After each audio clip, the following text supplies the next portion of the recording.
What's going on, everyone? Christian from PixlFeed here, and in this video I'm going to give you my 3 secrets to making Facebook ads work in 2020. But before we get into it, you know what to do. Smash that like button, subscribe to the channel, and let's dive right in. Alright, so my 3 secrets to making your ads work in 2020. First of all, you can use this for anything. It doesn't necessarily need to be just Facebook ads. You can use it on Google ads. You can use it on print advertising, TV, whatever, audio, whatever you can think of. Because what I'm about to give you is not the latest technical hack for Facebook ads. Because if that's what you're looking for, that's not going to work for you. This is not the video. This is just move on. You're never going to make it if that's what you're looking for. There's no more hacks. It's just about knowing marketing in general. So the first secret, it's going to be the hook. Okay, every ad needs to have a hook. Okay, and you see hooks every day. Think about it. When you're scrolling through your feed and you see a video where somebody's going like this and it makes you stop on your tracks, that's a hook. Okay, a headline that you can't resist and it makes you stop on your tracks, that's a hook. Okay, a picture on Instagram that grabs your attention, whether there's a glitch on it or just something that grabs your attention that seems out of place, that's a hook.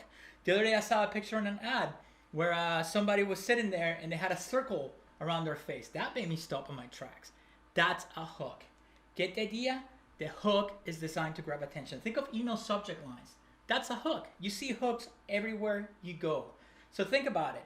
What I do is I'm always aware of what I'm doing, whether it's my phone, paying attention to TV, social media, whatever it is, emails, because I want to pay attention to the type of hooks that work on me.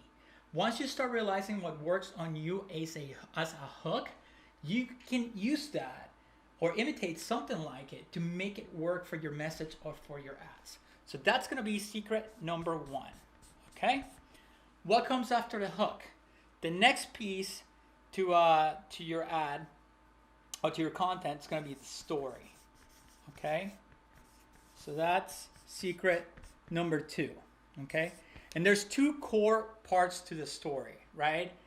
First of all, part number 1, so we go here, part number 1, it needs to, when you're telling the story, it needs to increase the value of the offer to your audience. Okay, you have to explain why this offer has so much value and what value it adds to them in their life. Okay, so that's going to be the first part. So that, you got to provide the value, and then the second one is going to be you got to make them have an epiphany.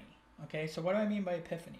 Epiphany, I mean, think about it if you've seen The Matrix, right? When Neo, spoiler alert, towards the end, he's sitting there, he gets shot, and then he stands up, and then he can see the code. That's the epiphany. All right. So when you have when you're telling your story, you got to make your audience have that epiphany that they either need your service or your product to solve their problem, and you got to make them have that epiphany. Okay. Part number 2 of the story is you got to build a connection with them, the attractive character. So right now I'm the attractive character. You're watching me, right? So every brand, right? Every successful brand has an attractive character that they use to build that connection with that audience. Okay, so think of a Coca-Cola, polar bear. That's the attractive character. Okay, think of Wendy's, the Wendy's girl with the red hair. Her Twitter account's always on fire. That's a character. Okay, Burger King, they have the king. That's a character. This channel, myself, I'm the character. So if I make an offer to you later, you're most likely going to take it, because if you've been watching my videos, I built a connection with you. I'm building a connection with my audience, right? So I'm the attractive character in this channel. So every brand should be an attractive character that's going to have that connection with the audience, okay?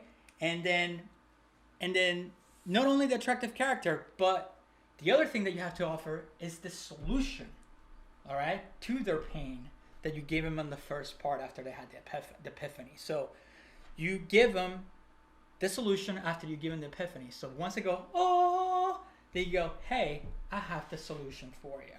Okay, which brings me to my third secret. That's going to be my offer. Okay,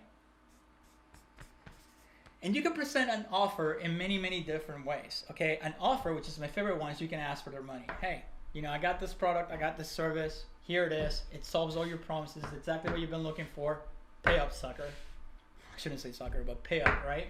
So I just remembered that's from Jesse James. So pay up, right? So here's my product, pay me. Okay, so you're exchanging your service, your product for money. Okay, so there's that. The other type of offer is that if they don't buy from you right now, you know, they can become a follower. They can be an advocate for you, for your content. So this is why we go back to all my other videos when I explain all the time that you shouldn't be selling all the time. You should be offering valuable content. And after you build that trust with the audience and they know that you know what you're talking about, when you make that offer, they're most likely to take it. Okay? So if they don't take the offer when you ask, you know, in exchange, you know, when you offer them a product, a solution to their problem in exchange for money, if they don't take it right there, that's okay, right? They can still become a follower. They can still be an advocate for your brand. They can help you by liking and subscribing, just like you should be doing right now, right? I'll take that, right? That's better than nothing. And later on, maybe I'll have another offer that connects better with them. And then they'll take me up on that offer and they will buy from me, right? So that's the way you got to think about it. Then that's my 3 secrets to any type of ad. If you want to learn more about these secrets, check out the links in the description below. Russell Brunson, he's one of the greatest marketers of our century, I would like to say. He wrote these 3 books that are right there in the description. .com Secrets, Expert Secrets, and Traffic Secrets. He goes inside and out through all the details on how to do this. And everybody that asks me, it's like, where should I start? You should read those books. You definitely need to read those books. And he actually goes about the secrets more in detail in .com Secrets and in Traffic Secrets. He breaks it down with tons and tons of details and examples. So I highly, highly recommend them if you haven't checked them out yet. So if you like the video, make sure to leave me a comment. Let me know what you think. And click one of the boxes right above me right here. And keep learning, keep moving on. And I will see you in the next video.